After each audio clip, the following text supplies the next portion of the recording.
Muy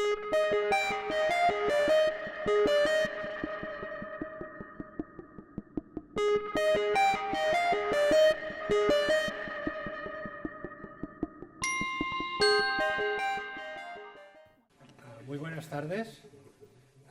Vamos a empezar esta mesa redonda sobre los derechos humanos de la infancia dentro del ciclo que estamos organizando conjuntamente la Fundació La Caixa y el IBEI, el Institut Barcelona d'Estudis Internacionals, ciclo sobre los derechos humanos, sobre su vigencia hoy, sobre su actualidad.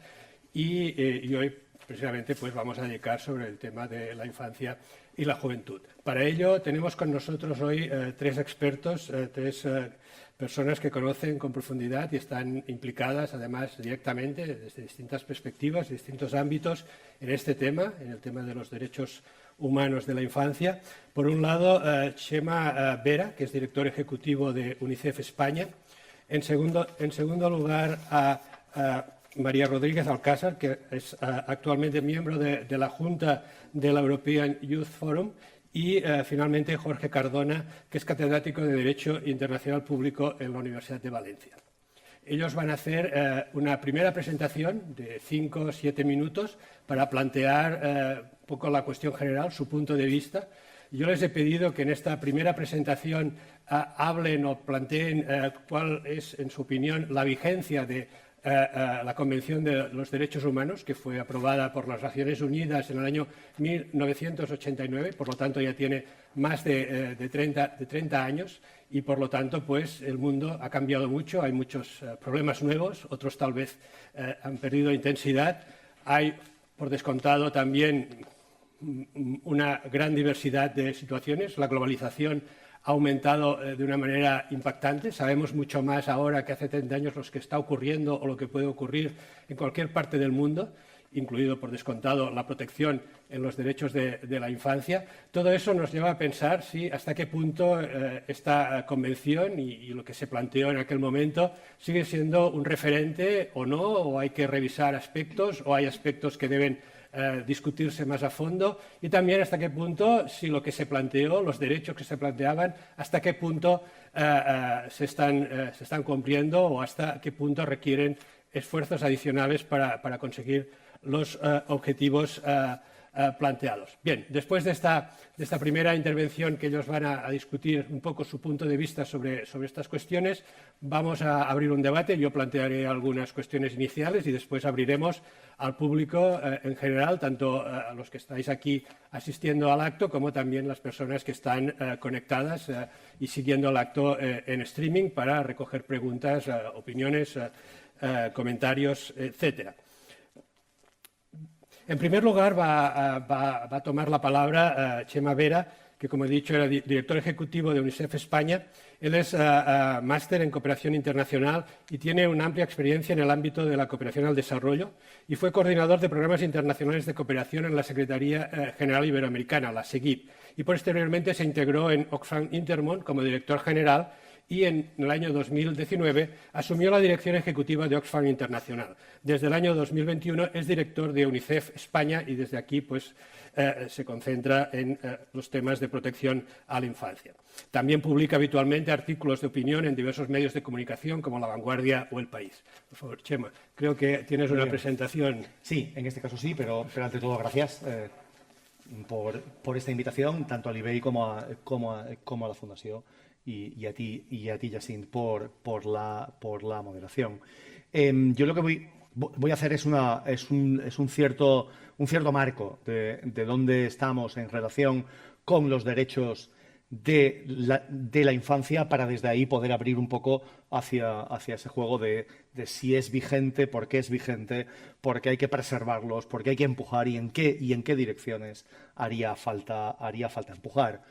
Pero quiero empezar y también acabaré con una historia. Esta es Inés, es una desplazada. Inés tiene 10 años, está con su madre. Vivía en la ciudad iraquí de Mosul, que fue destruida por el ISIS y luego en la recuperación posterior. Su casa fue totalmente arrasada y yo me encontré con ella en un campo de desplazados a unos 80 kilómetros de la ciudad sin poder todavía ni una posible vuelta y sin saber qué futuro era el que podría esperarle. Inés, como tantos millones de niñas y de niños, son el fiel reflejo de que la Convención sobre los Derechos del Niño sigue siendo vigente y que hace falta empujarla porque se está vulnerando en muchos lugares, algunos algo más visibles hoy, pero otros que están algo más olvidados, algo más escondidos, pero que sigue siendo especialmente relevante para sus vidas y para su futuro. Pero hay que destacar avances, o sea, no todo es una marcha atrás, ni son todo desafíos. Ha servido ese marco y el esfuerzo internacional y el esfuerzo de muchas organizaciones y de una forma especial de los propios niños y las propias niñas que han estado empujando. Y hay datos que arrojan esperanza y que arrojan futuro, una reducción de la mortalidad infantil que ha sido muy significativa en estas últimas décadas, para caer de 12,7 millones al año a 5,2 millones, un 50% menos de niños y de niñas en situación de desnutrición, mucho más acceso a la educación, digamos, inicial, primaria, si se compara con esos 30 años o hace esos 30 años, y otros muchos logros que tienen que ver con esa agenda internacional que ha estado avanzando y que ha afectado a la infancia de una forma particular, y en el que UNICEF ha sido un gran actor, pero un gran actor junto con otros muchos actores estatales, no gubernamentales y, como estaba diciendo, desde la propia infancia, que ha apostado por su futuro. Pero hay retos, y hay retos que tienen que ver con retos históricos, que siguen ahí. Todavía cada día mueren 14.000 niños y niñas por causas que serían prevenibles de una forma relativamente sencilla y relativamente barata. Es un dato arrasador que nos debería, solo ya pone en juego esa fuerte vigencia de la Convención. Se han estancado. Aquí pongo el dato de niños sin escolarizar, que se ha quedado estancado en estos últimos años, pero podría pasar con otros cuantos indicadores que, al llegar a un cierto avance en los últimos 3, 4, 5 años, se han quedado estancados en ese avance internacional, válido para la infancia, pero también para otros factores. Una tasa de cobertura de la vacunación que se ha quedado estancada también, o una situación de los matrimonios infantiles, de cuántas mujeres que hoy viven y que se han casado, y en algunos casos de una forma forzada, antes de los 18 años. Estos serían reflejo de esos desafíos históricos que ya estaban ahí cuando la Convención tiene lugar. Pero hay nuevos desafíos, esa confianza en las propias vacunas, que está cayendo, y por lo tanto también al hilo de esto, ese estancamiento en la tasa de vacunación, retos que están asociados con la salud mental, especialmente de jóvenes, el cambio climático que afecta de una manera determinante a la infancia hoy y a la infancia en su futuro, la brecha digital, que lo hemos visto de una forma especial durante los tiempos más duros de la pandemia, y la discriminación, que tiene formas antiguas, pero que está tomando también algunas formas nuevas en estos últimos tiempos. Y en todo ello, los conflictos como un elemento determinante de la vulneración de los derechos de la infancia. Acabo con una referencia a los desafíos aquí en España, que de una forma diferente, pero los hay también en el Estado español, partiendo de una situación que no es comparable con otros, pero que yo creo que fue esa constatación hace una década y media o 2 décadas, de que en España había una pobreza infantil con un sustrato de desigualdad muy significativo.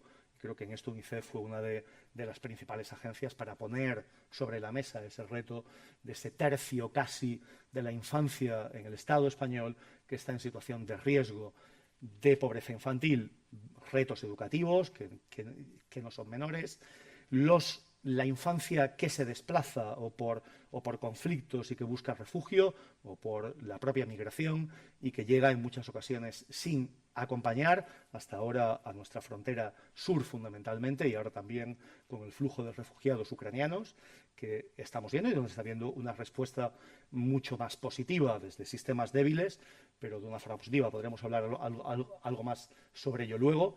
Retos en salud mental, que antes mencionábamos, en la protección frente a la violencia y en el impacto de las nuevas tecnologías. Por tanto, hay grandes desafíos también en el Estado español.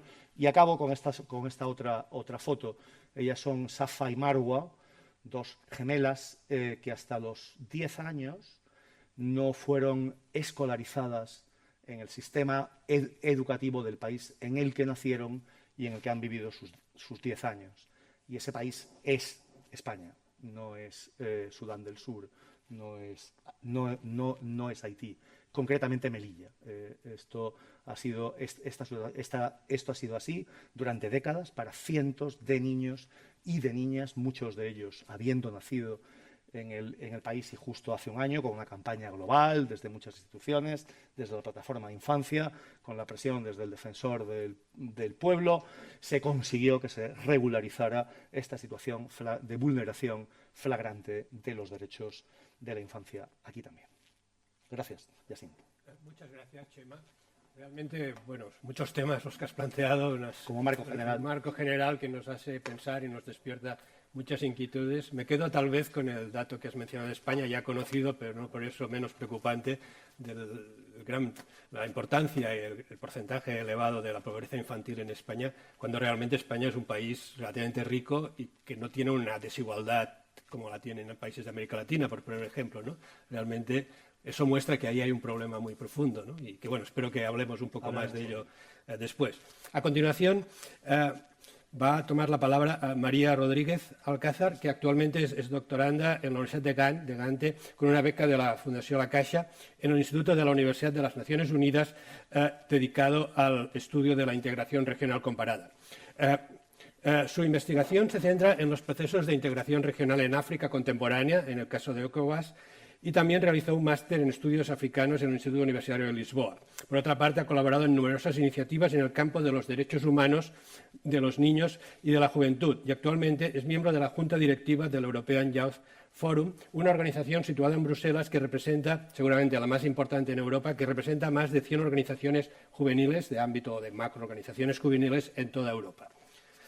Cuando quieras, por favor. Gracias, Yacine. Es un privilegio, la verdad, el compartir este panel con Chema y con Jorge. Muchísimas gracias por la invitación y por la organización al IBE y al Observatorio Social de La Caixa.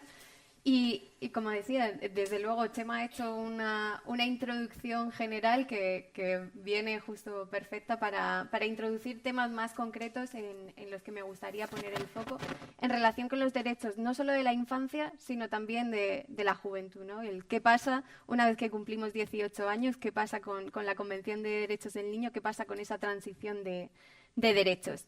Desde luego, ante la pregunta de ¿sigue vigente o es vigente la Convención de Derechos del Niño? ¿Es un documento que todavía nos sirve? Desde luego, ninguna duda. O sea, y como decía Chema, no solo es vigente, sino que además tenemos que todavía darle un push, ¿no? El tomárnoslo en serio y el seguir defendiéndolo. Es curioso que es cierto, ¿no?, que algunos derechos tienen como más desarrollo que otros, podemos decir.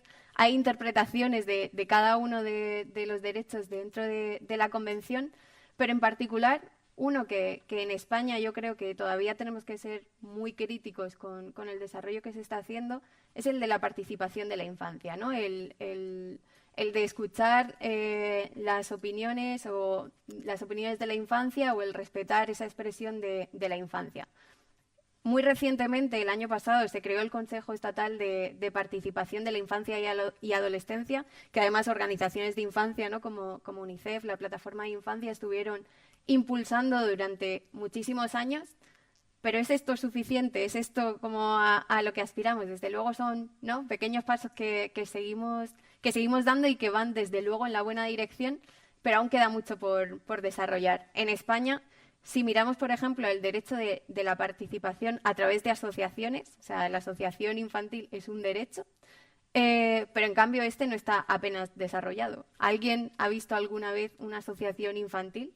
Existen, ¿eh? Existen. No estoy diciendo que no existen, pero en España apenas están reguladas, en prácticamente ninguna comunidad autónoma se pueden crear, y desde luego existe también una percepción social de esto no puede funcionar. ¿Cómo va a funcionar una asociación dirigida por personas menores de 18 años? ¿No?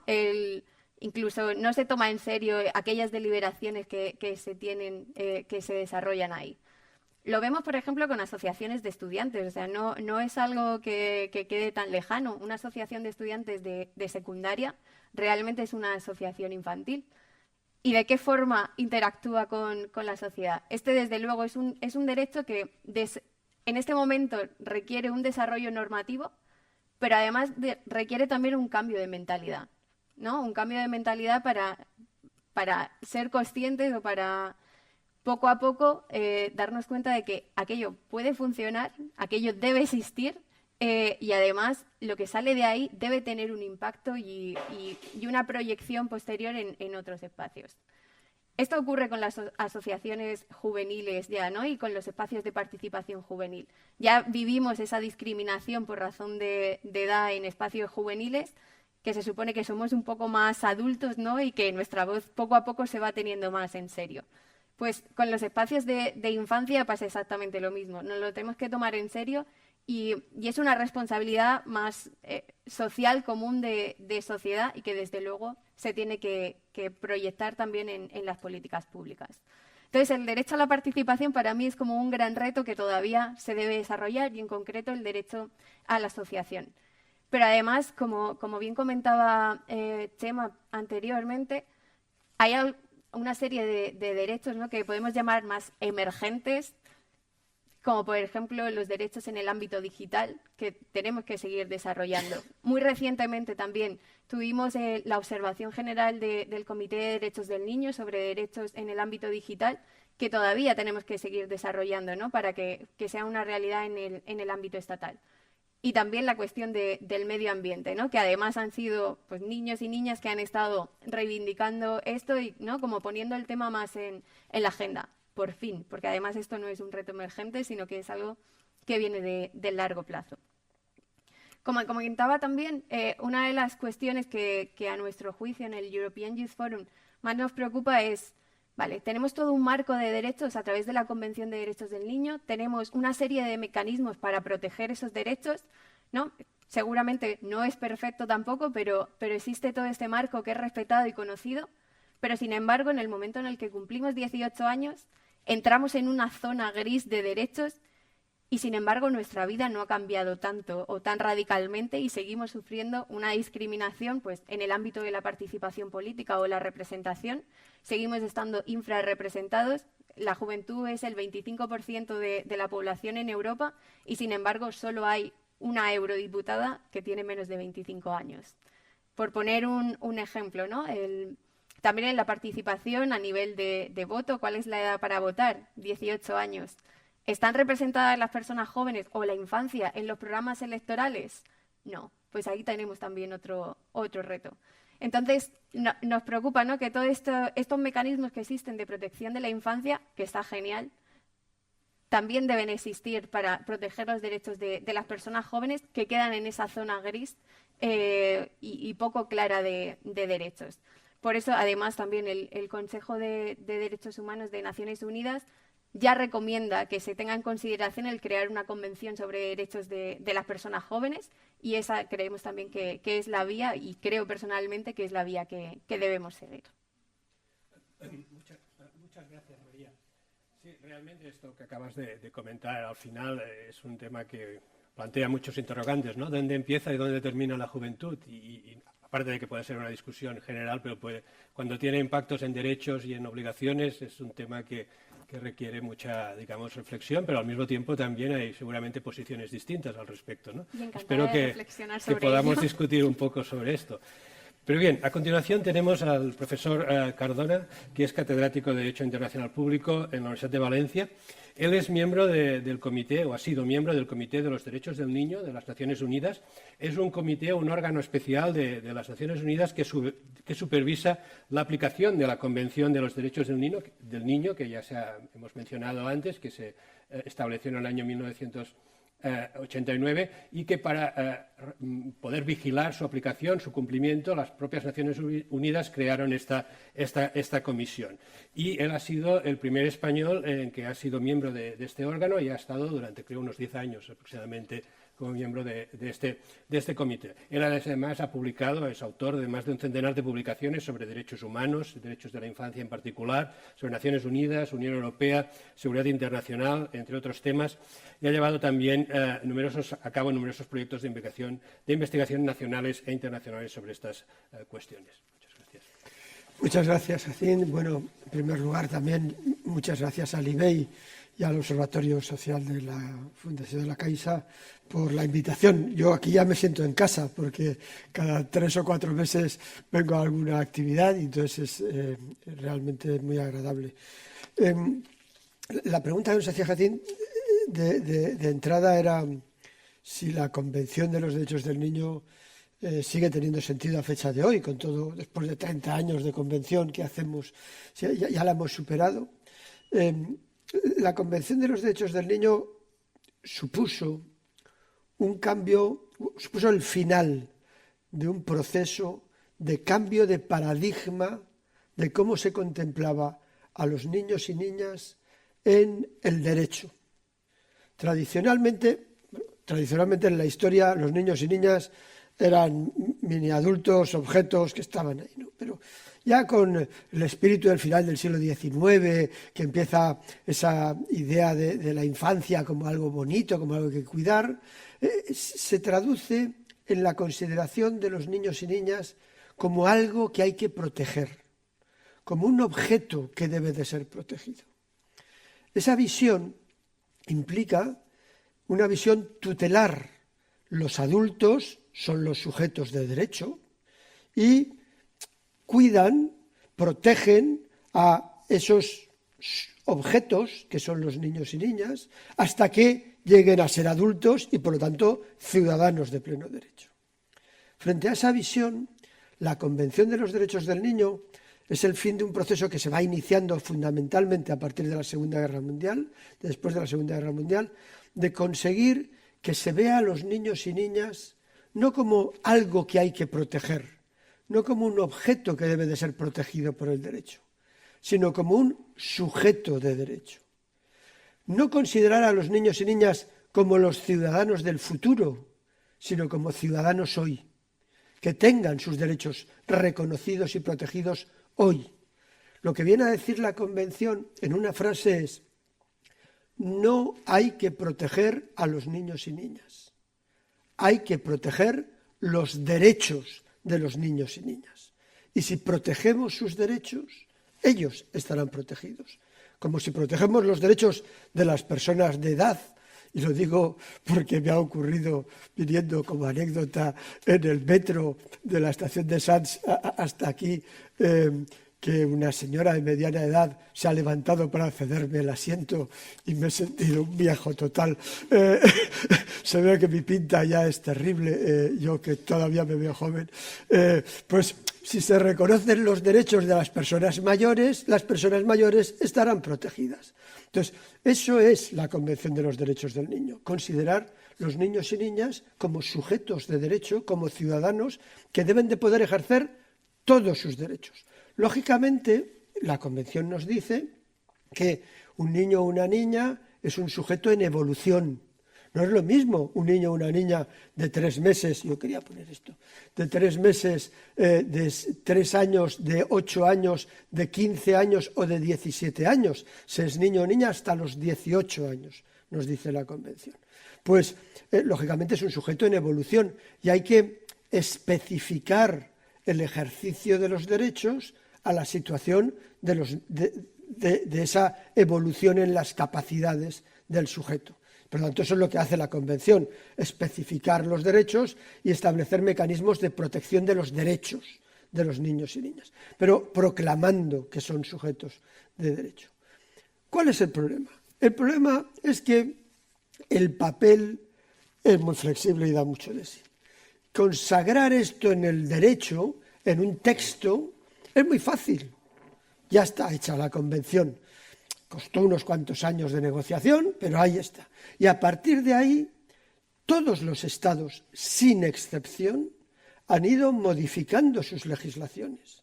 Durante los años que yo he estado en el Comité de Derechos del Niño, han pasado 197 estados, todos los estados del mundo, a examinarse sobre cómo cumplían la Convención.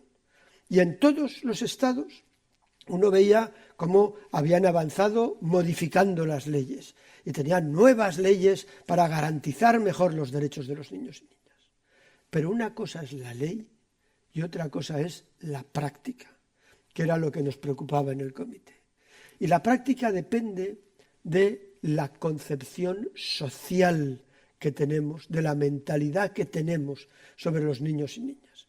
Una cosa es haber proclamado que un niño o una niña es un sujeto de derecho y otra cosa es reconocer que es un sujeto de derecho en la práctica. Una cosa es decir, tiene derecho a la educación el niño o la niña, y otra cosa es aquellos que dicen, no, yo soy el padre y digo qué educación recibe. Como si el derecho a la educación fuera del padre y no fuera del niño. O el decir que todo niño o niña tiene derecho a un nivel de vida adecuado y luego conceder las subvenciones en función de la renta del padre, como si el niño o la niña no fuese un sujeto que también tenga derecho a unos recursos. Entonces, nos encontramos con que se concede asilo en función de la condición del padre y el niño es como un apéndice. No se tiene en cuenta su condición. Entonces, considerar al niño y a la niña como un sujeto de derecho, nos hablaba María de la participación, de que se escuche su voz en condiciones de igualdad, ese es el gran reto. Y además, y con eso voy a terminar, porque me han pedido solo 5 minutos de introducción, además, no podemos hablar de la infancia, tenemos que hablar de las infancias. Los niños y las niñas tienen tanta diversidad como sujetos hay en el mundo. Y no es lo mismo la situación de los niños y niñas que se encuentran en situación de pobreza de las que no, de los que están en situación de exclusión de los que no, de los que viven en zona rural alejada en América Latina o en África, de los que viven en zona urbana en Europa. Las infancias son muchas y las situaciones son muy diferentes. Chema nos ha planteado retos que hay a nivel global y a nivel nacional. Tenemos muchos retos, pero es que tenemos muchas infancias diferentes. Y esas infancias diferentes, es bueno que sean diferentes, pero deben de poder ejercer sus derechos en condiciones de igualdad. Y ese es el gran reto, que sea cual sea la condición de un niño o de una niña, pueda ejercer sus derechos en condiciones de igualdad con los demás. Que una niña gitana con discapacidad migrante pueda ejercer sus derechos igual que una niña paya que vive en una familia burguesa urbana en su estado. Y esas son las grandes dificultades. Ese es el gran reto y eso es lo que la Convención nos sigue poniendo por delante. Hemos de ver a cada niño, a cada niña en su diversidad, pero en su condición de ciudadano con condición de igualdad.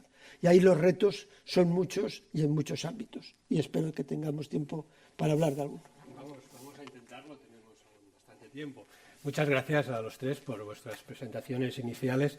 Yo quería plantearos una primera pregunta, también un poco general, luego podemos hablar más de temas concretos o más acercarnos a España, a la situación, ¿no?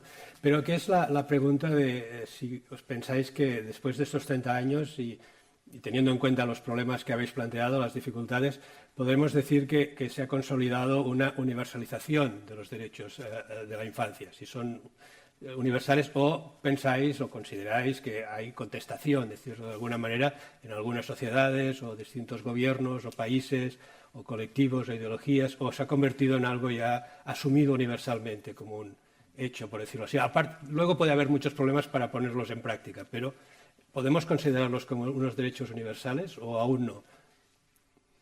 Cualquiera de los que queráis. Pues, o sea, arranco un poco porque no lo voy a afirmar con contundencia, porque tampoco lo sé con esa contundencia. Porque si hubiera unos derechos que serían universalmente aceptados, tendrían que ser los de la infancia o las infancias, como estaba diciendo Jorge. Yo cuando me sumé a la organización, digamos, UNICEF, en la que estoy encantado, en los últimos 5 meses siempre decía, hombre, estoy sumándome a una causa incontestable. Y esa causa incontestable debe tener atrás ese respaldo de una convención, de unos derechos universalmente aceptados. Por tanto, mi primera respuesta fácil, teniendo en cuenta además que prácticamente todos los estados han sido firmantes, salvo uno, y que hay una tradición de que se cumpla, que hay las agencias que están velando por ello. La primera tendencia de la respuesta sería decir sí, pero francamente tengo algunas serias dudas, y por otras convenciones que están siendo puestas en tela de juicio ahora, sean las de Ginebra sobre refugiados, sean las de la OIT, sean en un momento de rotura de ese sistema internacional, de esa convención internacional sobre lo que universalmente nos hemos dado por los propios derechos humanos, pues yo creo que hay que tener cuidado y hay que tener duda. En algún momento sobre los refugiados, por ejemplo, que se planteaba la necesidad de una adaptación, de una revisión, algo que en lo de la infancia podríamos plantear también, por esos nuevos desafíos que hace 30 años no estaban ahí. Bueno, algunas voces seguramente dirían, espérate, vamos a no reabrir nada, vamos a intentar que se aplique lo que hay. Nos gustaría ser incluso algo más ambiciosos, pero el riesgo de abrir ciertos procesos en este momento geopolítico global puede ser contraproducente, porque haya algunos países, algunos estados, que bien desde una mirada cultural o con una argumentación más de cultura, más geoestratégica, más de descolonización, hay mucho argumento atrás, más o menos aceptable, puedan llegar a cuestionar incluso esta convención. Yo si me permites, en el mundo de los derechos humanos no hay nada ya conseguido. Siempre estamos en el riesgo de la marcha atrás. En todos los derechos humanos, en los de los niños y niñas y en los de los adultos, ¿no? Que son los mismos, tenemos todos los mismos derechos. Las posibilidades de ir hacia atrás siempre están ahí. Hay que estar siempre en la lucha por la consagración y consecución del ejercicio de los derechos. Y en cuanto uno se descuida, hay marcha atrás. En todos los ámbitos. Lo puede haber en la igualdad del hombre y la mujer, lo puede haber en relación al niño como sujeto de derecho, lo puede haber en los temas de aceptación de violencias. Tú has señalado el ámbito de los refugiados y la xenofobia y el racismo. Es muy fácil la marcha atrás por muchos motivos, porque el ser humano, pues no sé, San Pablo decía que todos teníamos el hombre bueno y el hombre malo tirando para un lado y para el otro, y nos lo encontramos. Tenemos debates en la sociedad española que uno puede considerar una sociedad avanzada, una sociedad donde se hacen leyes que reconocen derechos, y tenemos debates como el PIN parental, la violencia, si la violencia de género es violencia de género o es intrafamiliar, si existe o no las discriminaciones estructurales o no existen las discriminaciones estructurales. Es decir, las tendencias siempre son, no hay nada, nunca. Teníamos antes de ayer, hace 3 días, la manifestación del 1 de mayo. Si uno no está reivindicando los derechos laborales, los pierde al cabo de poco tiempo. Si uno no está reclamando la igualdad del hombre y la mujer, se produce la desigualdad inmediatamente, porque las tendencias de la estructura social llevan rápidamente a la aparición de nuevas de nuevos estereotipos, ¿no? Es decir, el estereotipo patriarcal, machista, de desigualdad de género, el estereotipo adultocentrista, donde el adulto está por encima del niño o de la niña, el estereotipo capacitista, donde las personas con mayores capacidades ven a las personas con discapacidad como minusválidas, que valen menos, ¿no? En lugar de como ciudadanos que tengan plenos derechos. Aparecen rápidamente. Entonces, hemos de estar siempre en tensión, siempre luchando, siempre trabajando para conseguir no solo no ir para atrás, sino seguir yendo para adelante, porque los retos son muchos, ¿no? Pero sí hay tendencias, siempre hay tendencias para atrás, en mi opinión. Claro, lo que yo me pregunto es, en esas tendencias hacia adelante y en esa expansión de derechos, lo que tenemos que asegurar es que tenemos un debate inclusivo en todas las partes del mundo, ¿no? O sea, porque sí que es cierto que con la creación de la Convención de Derechos del Niño, y creo que es un debate más extensivo a todos los derechos humanos, de si esto es un invento de Occidente que luego se extrapoló a otras regiones del mundo, o si es algo que en todo el mundo tiene sentido. Yo creo firmemente que tiene sentido en todo el mundo, pero es cierto que a la hora de desarrollar los derechos, o sea, no podemos perder de vista pues las diferentes perspectivas, ¿no? El cómo se contempla una determinada cuestión en diferentes partes del mundo. Y confío en que aún así se pueden expandir los derechos y todo esto tiene sentido y se puede seguir trabajando en ello. Pero creo además que especialmente con la Convención de Derechos del Niño es una muy buena noticia que sea, ¿no?, como el instrumento internacional con mayor ratificación de Estados. O sea, creo que sí que existe ese consenso amplio de que es algo universal. Pero de nuevo, con la expansión de los derechos, con cada nueva discusión, tenemos que tener en consideración y tenemos que asegurar de que los debates siempre son inclusivos, teniendo en cuenta diferentes comunidades. No sé si Yo diría, en mi experiencia de Naciones Unidas, yo he estado desde el año 2003 hasta el año 2000, desde el año, ya no me acuerdo cuándo he estado yo. 2010. La señora. Sí. Pero sí he visto un proceso de evolución que es muy llamativo. Normalmente en ese examen, cada 5 años vienen todos los estados parte de la convención, que son todos los estados del mundo menos uno, que 196. El único que no es parte es los Estados Unidos de América, pero que sí ha ratificado los protocolos adicionales a la convención. Entonces también viene a examinarse de los protocolos. Por eso, al final, yo decía, los 197 se presentaban delante, incluida la Santa Sede, ¿no?, que también es parte y que también viene a examinarse. Entonces, en ese examen sí que yo he notado que cuando yo llegué, tú le ibas examinando a los estados, les ibas haciendo preguntas y en aquello que fallaban buscaban excusas. Sí, es que me faltan recursos, sí, es que... Y en los últimos años ya no buscan la excusa. Y te decían, es que esa es su visión, no la mía. Es decir, se ha ido perdiendo el miedo a decir, yo no participo de la visión de los derechos humanos que tiene la Convención de los Derechos del Niño. La ha ratificado, pero yo ya no estoy de acuerdo con eso. Y eso lo estamos viendo. A Rusia le importa un comino la prohibición del uso de la fuerza en las relaciones internacionales en estos momentos, cuando era un principio claramente establecido. Vemos, es igual el derecho internacional humanitario, que crímenes de guerra, que ya no busca la excusa. Nos vamos encontrando con que en las tendencias últimas, incluso tratados tan aceptados como la Convención de los Derechos del Niño, pues hay estados que te dicen... O más que estados, hay dirigentes de estados que dicen, yo no estoy dispuesto a respetar esto, no estoy de acuerdo, ¿no?, aunque sea algo que ha sido consensuado y aceptado por todos los estados del mundo. Entonces ahí hay que estar especialmente atento, ¿no?, ante esas marchas atrás. Igual que digo eso, tengo que decir que se sigue avanzando en muchos ámbitos y que se consiguen consensos en ámbitos donde uno nunca hubiera pensado que se iba a conseguir. Por ejemplo, en el control de las empresas respecto de los derechos de los niños, ¿no?, que uno pensaba, con un mundo globalizado, capitalista como el que vivimos, ahora vamos a poner normas a las empresas multinacionales para respetar los derechos. Oye, y se han conseguido muchas cosas en los 5 últimos años, ¿no? Entonces, no es, todo ahí tiene sus fuerzas, ¿no? Pero todo es discutible. Sí, adelante, sí.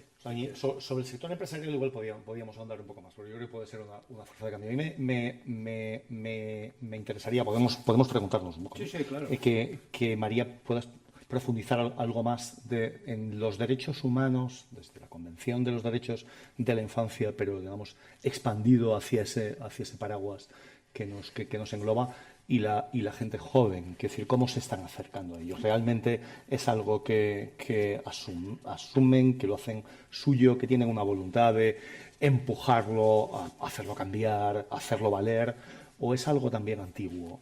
Esto es algo que me planteaba, porque cuando estabas hablando sobre inclusión, el riesgo es justo en esa defensa de la participación. En este caso estamos hablando sobre infancia y juventud, pero precisamente el derecho a la participación ese sí está en franco retroceso. Ese sí está, en esa línea de lo que estaba diciendo Jorge, está siendo arrinconado cada vez en más lugares. Y aquí en España estamos en un momento seguramente aceptablemente bueno, con posibilidad de que se vaya expandiendo. Pero lo que estamos viendo es que esa inclusión de otras culturas, otras aproximaciones y otros pueblos, que es un propósito positivo para la aplicación de convenciones internacionales, si no se produce a través de una participación genuina y en el propio país no la hay, lo que hace es un refuerzo estrictamente de sistemas autocráticos que lo que van es a laminarlo en el fondo y con cualquier excusa atrás, que va un poco en la línea de lo que Jorge decía.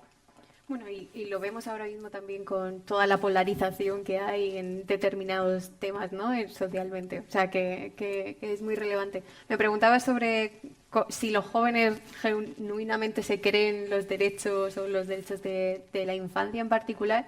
La juventud y la infancia se solapan en unos tramos de edad, desde los 14 a los 18, podemos decir, que eso es tanto infancia como juventud ya. Y de hecho la juventud reivindica mucho esos derechos. O sea, el problema creo que también es como un problema de concepción social. Una persona de 14 años seguramente no le hace demasiada gracia que lo llames niño o niña, ¿no? Y crea como un problema... O sea, y crea un problema de reconocimiento, pues, de sentir que esa convención realmente es algo que va contigo. Y parece un poco como absurdez, pero tiene un impacto real. O sea, porque están protegidos por esos derechos, pero al mismo tiempo hay como un poco de no sé, de rechazo hacia ellos, porque yo ya no soy niño o niña, ¿no? Pero bueno, también existe todo un gran trabajo por parte de organizaciones de infancia y organizaciones de juventud que básicamente nos dedicamos a eso, ¿no? A dar a conocer los derechos que tenemos y también a fomentar que se defiendan y que pues tengamos esta expansión de derechos que comentaba a través de procesos de incidencia política, de trabajo con las instituciones. Entonces yo creo que genuinamente la juventud sí se cree la convención, que además la defiende y que está teniendo como ese proceso de apropiación, ¿no? Que decía de niños y niñas no creen que eso va consigo. Creo que ahora está habiendo como un cambio de mentalidad también en organizaciones juveniles de cada vez sensibilizar más de, oye, sí, estos derechos van contigo, sé consciente de que los tienes, que hay que defenderlos. Entonces, o sea, mi respuesta sería sí, rotundo, y además eso, las organizaciones juveniles lo reivindicamos como, oye, esto es algo además que tenemos que seguir trabajando y tenemos que expandirlo al ámbito de la juventud. Y como decía antes, ya no es solo que lo digamos nosotros, o sea, en el ámbito de Naciones Unidas, este tema se ha investigado. Hay un informe de 2018 que justo recomienda eso, el valorar la elaboración de una convención de derechos de las personas jóvenes, pero también de involucrar a más personas jóvenes en todos los procesos de revisión de derechos y el poder hablar pues cada año o cada 2 años, el establecer un foro sobre los derechos de la juventud, de cuál es la situación de la juventud y cómo podemos proteger mejor los derechos, sabiendo que existe una discriminación por edad que es patente, o sea, que todo el mundo podemos ver y que existen muchísimos estudios al respecto. Sí, vinculado con lo que estáis comentando, ¿no? Estas digamos, dificultades o también más recientes contestación a esta idea de universalización de los derechos de la infancia. En vuestra opinión, ¿cuáles creéis que son los mecanismos que disponemos o que disponen nuestras sociedades de forma más efectiva para combatir estos problemas o para conseguir que esto no vaya peor, por decirlo así, ¿no? Desde un punto de vista internacional, pero también local, ¿no? ¿Creéis que hay un problema de que faltan recursos o de que es más, bueno, no sé, o es un problema de tener organizaciones suficientemente activas? No sé, igual tenéis vosotros vuestro punto de vista, ¿no? ¿Cómo es posible actuar con eficacia y a relativamente corto plazo con estos problemas que antes habéis mencionado? Bueno, voy a empezar a romper yo el fuego. Yo intentaba explicar antes que, desde mi punto de vista, el principal cambio, el principal reto que tenemos es el cambio en la mentalidad. Conseguir cambiar las mentalidades, porque es ahí donde están los frenos, ¿no? Yo siempre cuento una anécdota, me permitís una pequeña anécdota, en una ocasión, una de las cosas que yo más odio en este mundo es ir de compras. No lo aguanto, ¿no? Pero siempre lo digo, estoy muy enamorado de mi mujer y cuando mi mujer me dice, Jorge, vamos de compras, yo voy de compras con mi mujer. El mayor demonio que tengo es el Corte Inglés. Ya no hay nada que pueda ser peor que el Corte Inglés, pero si hay que ir al Corte Inglés, voy al Corte Inglés. Entonces, imaginaros, sábado por la tarde, Corte Inglés, tercera planta, sección de señoras. Yo llego a la tercera planta con mi mujer, pero me retiro hacia una esquina mientras ella compra para intentar distraerme a base de otear qué es lo que ocurre alrededor y ver las historias que se están produciendo. Y hay una señora con un niño. Esa señora con el niño está igual que yo, solo que en vez de ser reprimido como yo desde una esquina, el niño está enfadado y se dedica a correr, a moverlo, a tocar las cosas. Y la madre le va diciendo, nene, estate quieto, nene, estate quieto, nene, estate quieto, y el niño no paraba, y al final la madre, ¡pam!, cachete. Escena, Jorge Cardona, miembro del Comité de Derechos del Niño de la ONU, que acaba de ver que le pegan a un niño delante, ¿no? Entonces me voy directamente a la señora y le digo, mire, eso que usted acaba de hacer ahora no se puede hacer, es un delito. Entonces la señora abre los ojos de una manera muy... Me mira y se pone a chillar. ¿Quién es usted? ¿Qué hace? Entonces, en 30 segundos llega la dependiente del Corte Inglés, que inmediatamente no viene a intentar parar, sino a meterse conmigo diciendo, ¿qué hace usted con mi clienta? En 3 minutos yo estaba rodeado de señoras que estaban pensando que yo acosaba a la señora porque intentaba intervenir. Y mi mujer me estiraba del brazo diciéndome, no te puedo sacar de casa, no te puedo sacar de casa. Entonces, y antes de que llegara la seguridad del Corte Inglés, pues me sacó del edificio. Y yo le decía a mi mujer, es que le ha pegado al niño. Entonces, ahora pongamos que la misma escena en que la mujer, en vez de ser una madre con el niño, hubiera sido un hombre con una mujer que le pega una bofetada y yo intervengo. Salgo en hombros del Corte Inglés y me sacan en el periódico al día siguiente. La violencia contra los niños y niñas no está considerada igual que la violencia contra la mujer. Y cuidado, que nos queda mucho de trabajar en el tema de la violencia de género, muchísimo. Pero no ocurre lo mismo con la violencia. Lo ha puesto antes Chema como uno de los grandes retos. La violencia contra la infancia está invisibilizada socialmente. Vamos por la calle y oímos a un padre decirle a su hijo, eres tonto, eres imbécil, cuando llegas a casa te vas a enterar. Pura violencia psicológica y nadie dice nada. La violencia está oculta. El 73% del abuso sexual a los niños y niñas en España se produce en su entorno familiar. Y las cifras son terroríficas. Y solo sabemos la punta del iceberg. Ahí está el problema. El problema está en la necesidad de cambiar las mentes, de cambiar la conciencia social sobre ver a los niños y niñas como sujetos de derecho.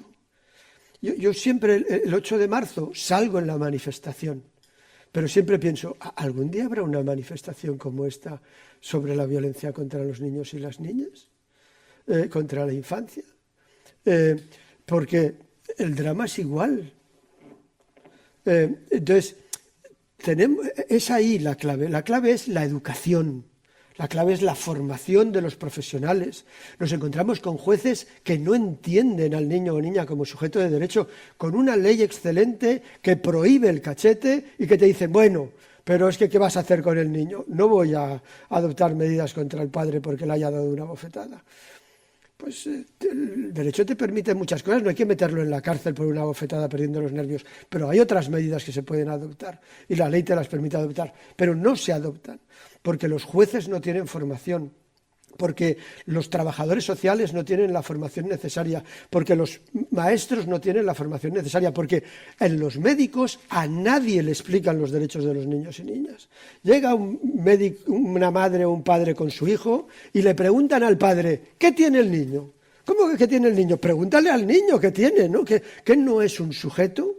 Entonces, la consideración como objeto del niño o de la niña, ¿no? Entonces, es el cambio, hay que formar, y hay que formar a todos los que trabajan con niños y niñas. Esa es la garantía, el mecanismo. Tenemos leyes muy buenas, las podemos hacer mejores todavía, pero la garantía es tener personas que lo entiendan, que los operadores que trabajan con niños y niñas en cualquier sector, la justicia, la sanidad, el trabajo social, etcétera, comprendan, asimilen, sean conscientes de los niños y niñas como sujetos de derecho y no como objetos que hay que proteger. Yo coincido en la reflexión sobre la educación, ¿no? y el cambio de conciencia en las personas alrededor, pero también es necesaria como esa educación en derechos humanos hacia la infancia, ¿no? Y que la infancia conozca sus propios derechos, o sea, ya no solo los derechos de la infancia, en general la educación en derechos humanos. O sea, y un mecanismo que tenemos es el sistema educativo. O sea, es que además lo tenemos relativamente fácil en ese sentido. Yo recuerdo que cuando se creó la asignatura de educación para la ciudadanía, ¿no? Como todo el revuelo que se armó con ese tema, incluso luego la implementación en los centros educativos era como bueno, ¿y estos profesores qué es lo que enseñan realmente en la práctica? Eso debe existir y debe tener un contenido adaptado en las diferentes etapas, ¿no? O sea, un niño o una niña de 7 años debe ser consciente de los derechos que tiene, pero claro, no lo podemos hacer poniéndole la Convención de Derechos del Niño delante para que la lea, ¿no? O sea, que tenemos que adaptar desde luego los contenidos y eso debe formar parte del sistema educativo, sí o sí. O sea, no hay otra forma. Entonces, para mí esa herramienta que tenemos es la educación a través de la educación formal. Desde luego se puede complementar con educación no formal, otros espacios de educación informal y demás, y desde luego la formación al resto de profesionales, pero eso debe formar parte del currículum. Yo sumándome a lo que han comentado Jorge María, y estando totalmente de acuerdo, yo diría tres cosas de una forma muy puntual: la exigibilidad, la transversalidad y los recursos, como los tres elementos. La exigibilidad es finalmente avanzar en el incorporarlo a las leyes, y de las leyes a las prácticas, pero que pueda ser exigible, que finalmente sea. Y también en esa arena internacional, y echándole una flor al comité en el que Jorge estuvo durante bastantes años, esos casos que ponía en la última foto de niñas y niños sin escolarizar en Melilla y en Ceuta.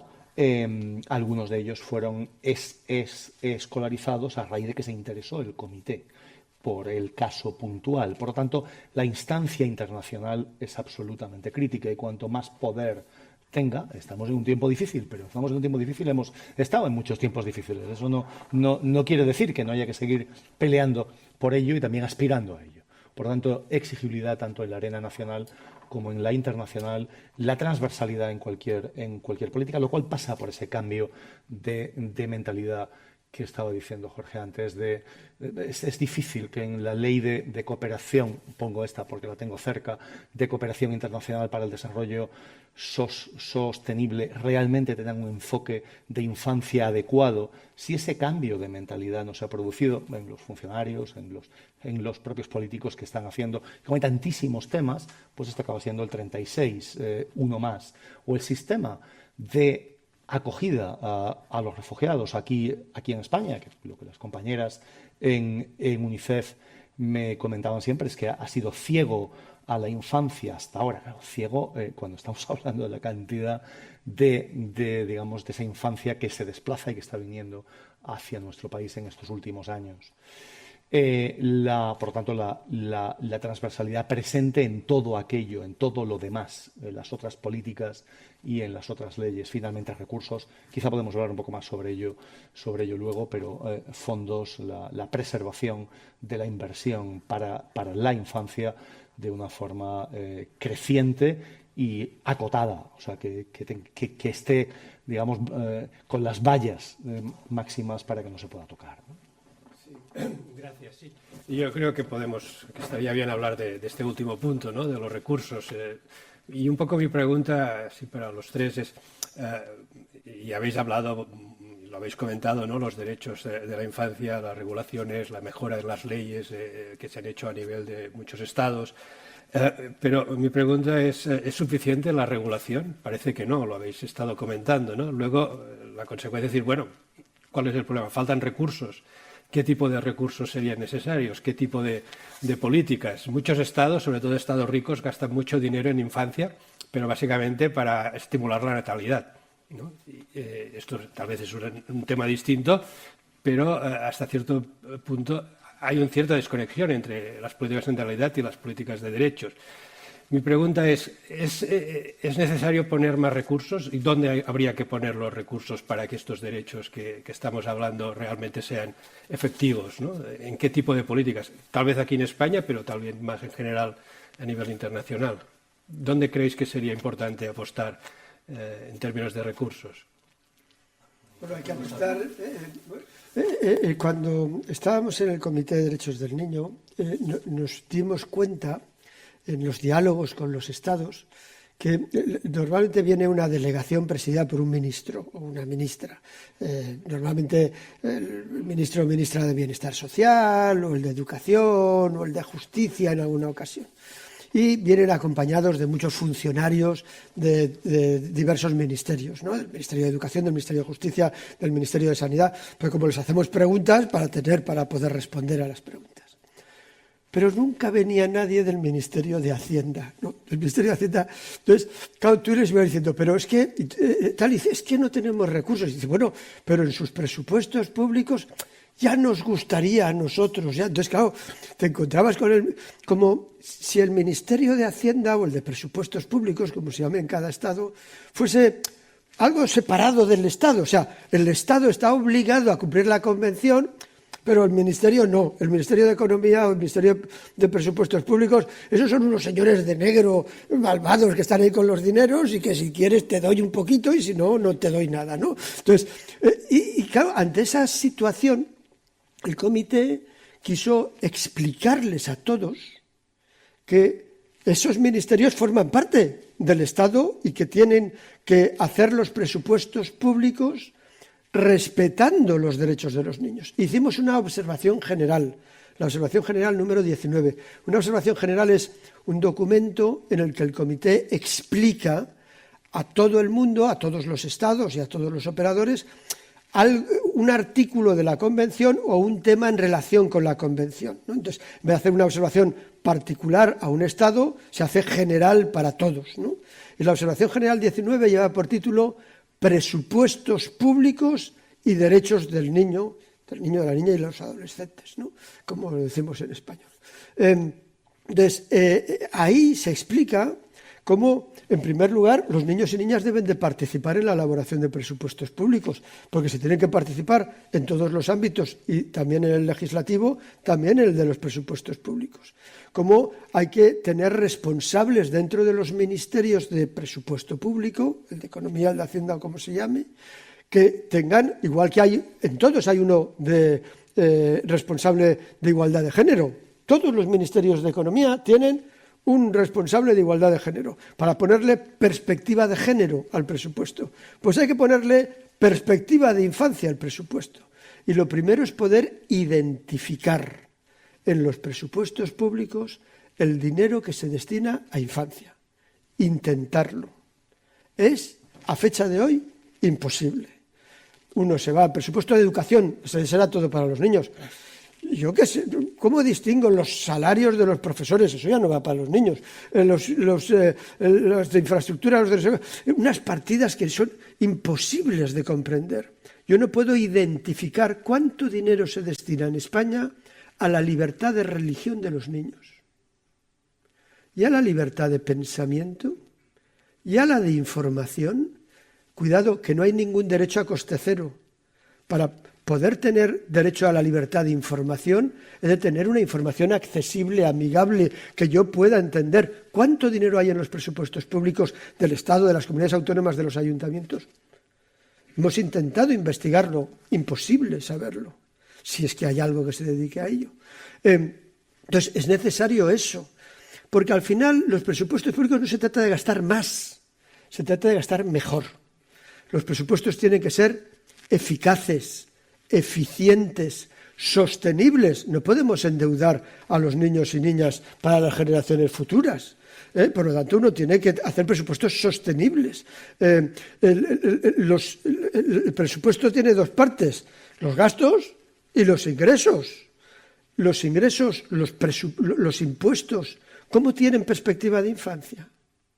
¿Cómo se considera, cómo afecta a los niños y niñas cada uno de los impuestos, a las familias con hijos?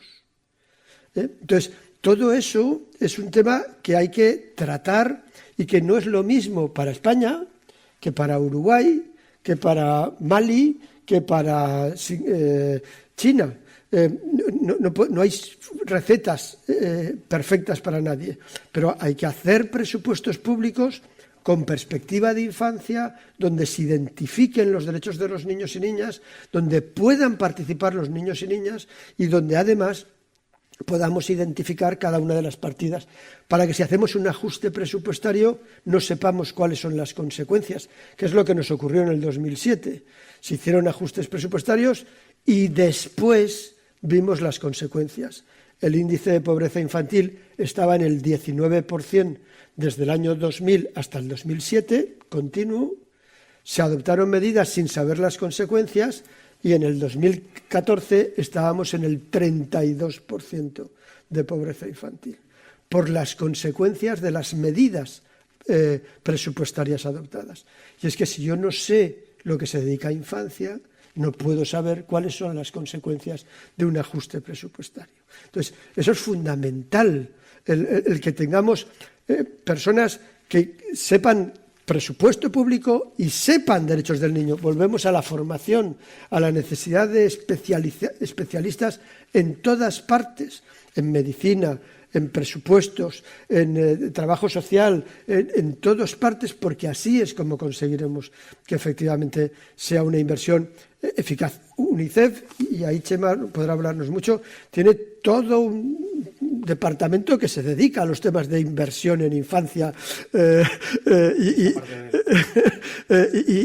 y hace propuestas concretas. Ha elaborado un documento magnífico que yo me dedico, cuando doy formación a funcionarios, a difundir y a trabajar con ellos sobre elaboración de presupuestos con perspectiva de infancia, que es como hay que trabajar, ¿no?, para que se pueda efectivamente identificar. Yo con esta pregunta siempre me planteo como una misma cuestión, ¿no? Cuando tienes recursos limitados, entonces, ¿qué es lo que priorizas? Pero cuando estás hablando de derechos humanos, no hay unos derechos que estén por encima de otros. O sea, y yo lo que veo al final en la práctica es que hay algunos derechos que, claro, ciertamente se priorizan menos y son los que, por tanto, se desarrollan menos. Y vuelvo al tema de la participación. O sea, creo que es como el derecho que más damnificado ha salido, ¿no?, de toda esa priorización. Y no estoy, desde luego, defendiendo que no se invierta para reducir la pobreza infantil, o sea, no, en absoluto. Pero claro, ¿no? Como con este ejercicio siempre es como que hacemos una priorización de derechos y eso es algo que no podemos hacer. O sea, tenemos desde luego que tener una estrategia, tenemos que plantearnos retos como Estado, como país, como región, pero los derechos todos se tienen que desarrollar.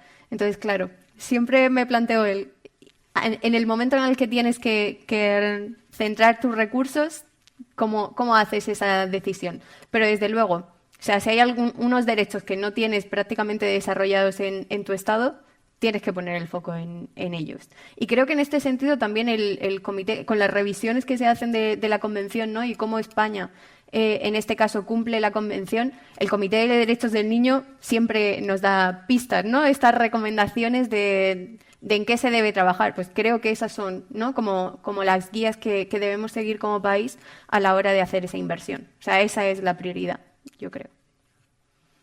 Sí, un poco como resumen de las dos patas, ¿no? La más obvia y de la que estabais hablando y algo digo de la orientación gasto, pero también de la suficiencia presupuestaria y de la suficiencia de la hacienda pública. Y creo que no nos podemos olvidar de ese lado cuando hablamos sobre España, pero muy especialmente cuando hablamos sobre países del sur global, ¿no?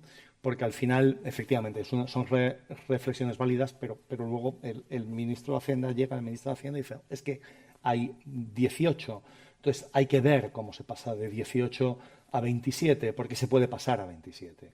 Pero hablando sobre suficiencia sobre distribución de lo que hay, o sea, presupuestaria, y sí, yo creo que es una excelente herramienta que aquí también se está aplicando y que se han hecho análisis sobre presupuestos que puede ser ayuntamiento, que puede ser gobierno autonómico, que puede ser estatal o que puede ser desde cualquier nivel, y que esto es crear cultura y que al final crear indicadores y que se va metiendo, igual que se han ido metiendo otras miradas de transversalidad, con la característica y de que yo creo que los programas y los recursos y los fondos y la protección de la infancia han tenido, y aquí hablo más quizá del sur global, pero en parte España también, una escasez de universalidad y una tendencia mucho mayor de lo que sería deseable quizá hacia la focalización, que tiene cierto riesgo asistencial, que puede, si se hace bien, tiene una capacidad para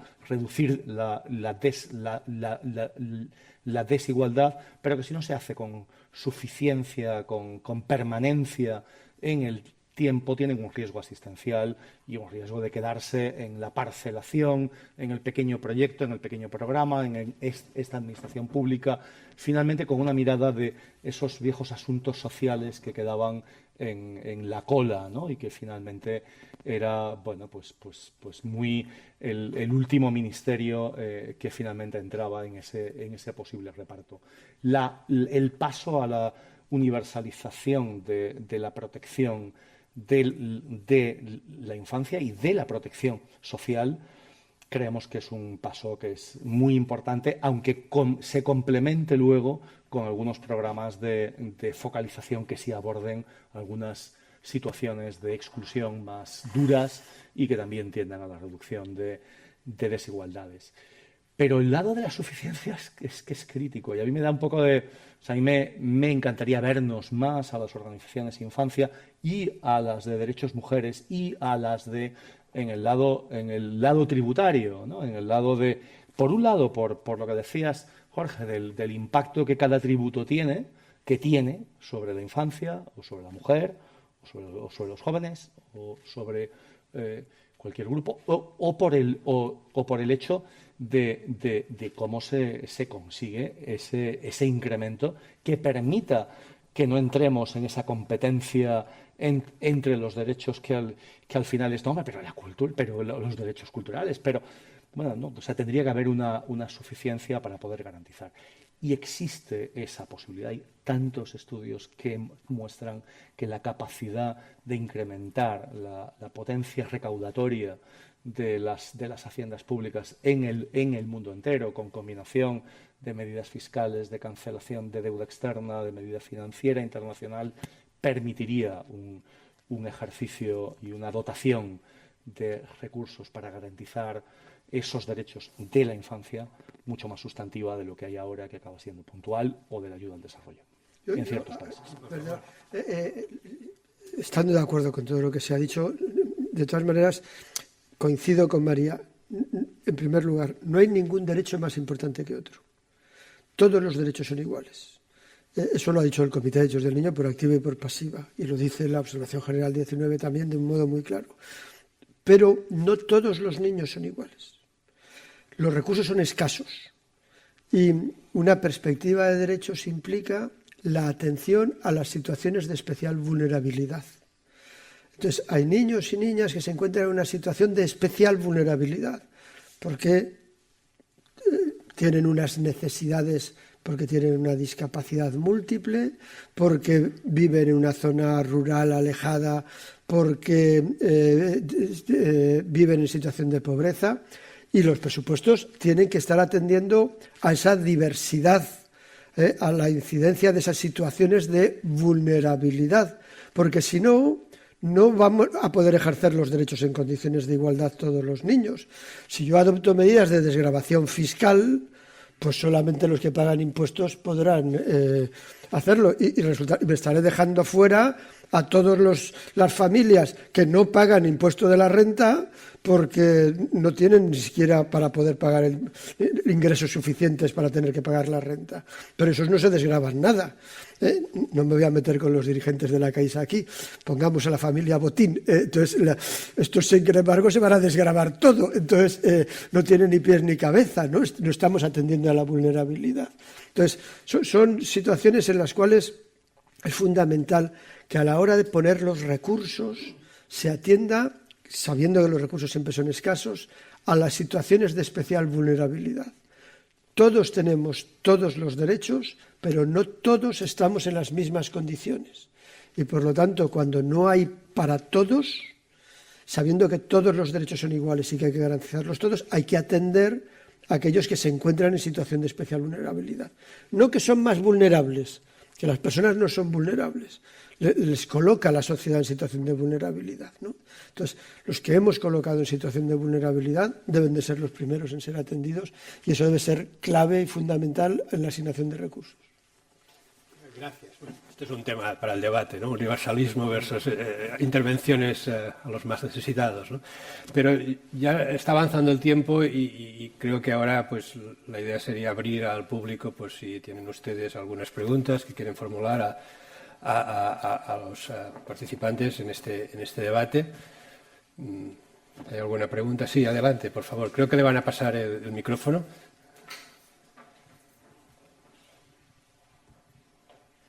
Hola. ¿Sí? ¿Se oye? Hola. Sí, adelante. Buenas tardes, muchas gracias por el panel y por estas aportaciones tan interesantes.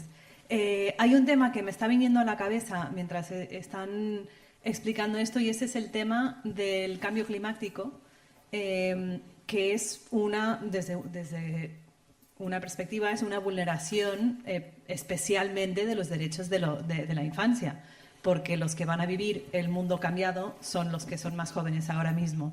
Y entonces me pregunto si en los mecanismos que están valorando los pros y los contras de cualquier proyecto económico, sea nacional, sea internacional, si debería también tener en cuenta esta perspectiva de derechos de la infancia al momento de tomar decisiones. Gracias. ¿Quién quiere comentar? ¿Sí? Pero luego sabes tú, María sabe más que yo, pero yo solo por ponerlo, por introducirlo, una de las líderes de las jóvenes por la lucha contra el cambio climático, Greta Thunberg, que todo el mundo conoce, junto con otros 5 niños, presentaron una demanda, con otros 11 niños de diversas partes del mundo, presentaron una demanda contra 5 estados ante el Comité de Derechos del Niño por sus políticas medioambientales y sus políticas energéticas. Y los demandaban porque señalaban que con esas políticas estaban contribuyendo al cambio climático y les estaban a ellos ya produciendo daños concretos en el ámbito de la salud, en el ámbito psicológico, y además se los iban a seguir produciendo.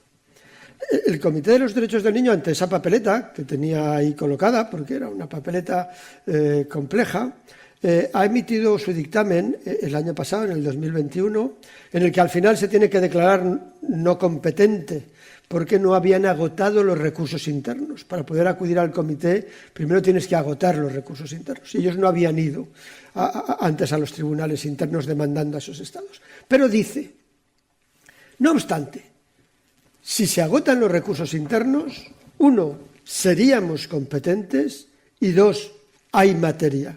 Es decir, posiblemente podríamos condenar a los estados.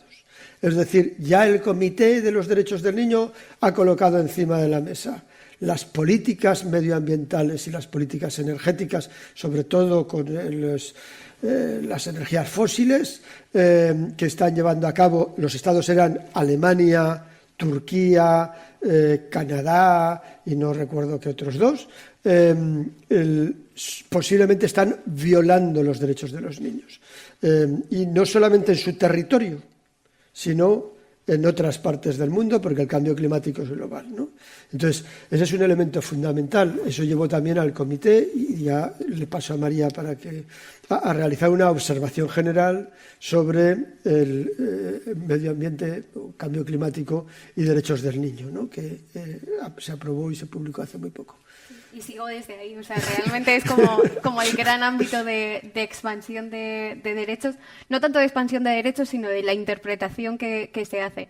Yo además aquí invitaría a no solo contemplar el que se están vulnerando los derechos de la infancia porque será quien vaya a disfrutar en el futuro del medio ambiente, sino porque actualmente ya está viviendo las consecuencias de eso, ¿no? Tanto del disfrute de la naturaleza como a nivel de salud, las implicaciones que tiene, ¿no? Porque además si justo en el momento en el que te estás desarrollando evolutivamente, estás respirando aire contaminado, pues seguramente tu calidad de vida a lo largo de toda tu vida será mucho peor.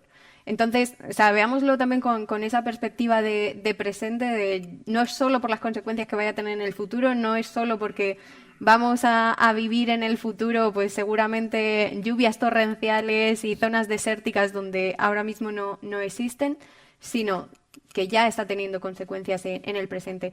Y además, ya no solo a nivel de Naciones Unidas, también en el Consejo de Europa hay diferentes casos que se están ahora mismo tramitando contra diferentes estados, pero bueno, está todavía todo en trámite, es como que no hay demasiadas noticias al respecto, pero esto desde luego en los próximos años sí que habrá ya decisiones al respecto y habrá respaldo más de tribunales sobre esta cuestión. Así que bueno, por eso digo, este es uno de esos ámbitos en expansión, por suerte. Tirando del hilo, son 20 millones aproximadamente de desplazados climáticos al año, por lo tanto con el impacto ya hoy, y el informe UNICEF sobre cambio climático, impacto en la infancia, si no recuerdo mal, corregidme quienes estáis aquí, de la casa es 1.000 millones de niñas y de niños que ya están afectados por un vector, sea el de la contaminación, sea el estrés hídrico, o uno como mínimo, hasta 6, si no recuerdo mal, eran los que podían sufrir de una forma determinante. Y mi respuesta a tu pregunta es que creo que no. Que a pesar de lo que han dicho María, Jorge, no se está teniendo, no es el núcleo, no se está teniendo presente en los programas, en las medidas, en los acuerdos, o sobre mitigación o sobre adaptación. Habría mucha más financiación para adaptación, habría mucha más financiación para pérdidas y daños que ya son irreversibles si se tuviera en cuenta el impacto que ha tenido el cambio climático ya sobre infancia, que no va a ser reversible, que no puede volver a su casa, a su escuela o a su tierra ya hoy. No es el caso. Por lo tanto, creo que de ahí es de donde surge la movilización de jóvenes, más o menos jóvenes, por el cambio climático, que es quienes han vuelto a poner, más allá de líderes inversores, quienes han vuelto a poner en la agenda pública global este asunto que estaba tras una movilización relativamente activa en los primeros años del milenio, había caído de una forma muy mortecina en los años siguientes, pues porque no se había encontrado la forma de, hasta que ha sido reactivada por gente joven. Gracias. ¿Hay otra pregunta? Ahí, por favor. ¿Me pasar el micrófono? Hola, muchas gracias. En Educo somos una organización que trabaja para promover la educación y la participación, y un poco al hilo, ¿no?, de precisamente esta última pregunta.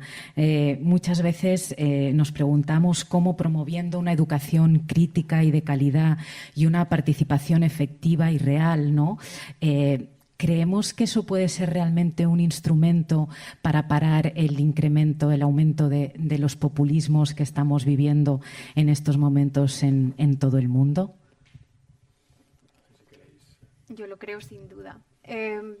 Porque además ya no, en el momento en el que tienes una ciudadanía crítica, también tienes una ciudadanía que está dispuesta a entender esos puntos críticos, ¿no? Como el entender los diferentes puntos de vista para poder construir su pensamiento.